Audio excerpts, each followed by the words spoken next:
गांव के एक कोने में एक छोटा सा घर था जहां बूढ़ी अम्मा रहती थीं।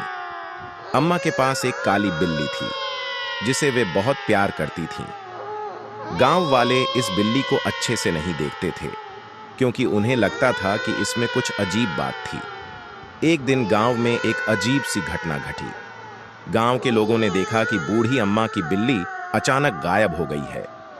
सबको यह बहुत ही रहस्यमय लगा।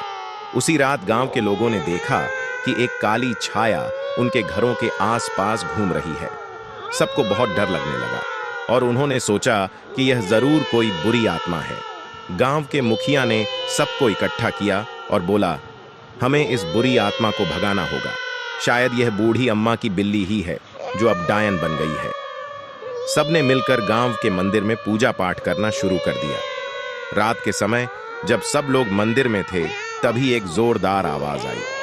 सब डर गए और मंदिर के बाहर आकर देखा तो सामने वही काली बिल्ली खड़ी थी।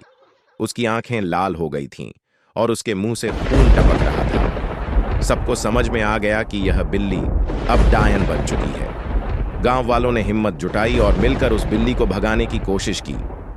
कई दिनों की पूजा और तपस्या के बाद अंत में वह काली बिल्ली गायब हो गई और गांव फिर से शांत हो गया। बूढ़ी अम्मा को भी इस घटना के बारे में पता चला। उन्होंने बताया कि वह बिल्ली असल में एक बुरी आत्मा थी जो उनके पास आई थी, लेकिन अब वह आत्मा गांव को छोड़कर चली गई है। इस घटना के बाद गांव वाले समझ गए कि हमेशा सतर्क रहना चाहिए और अंधविश्वासों से दूर रहना चाहिए।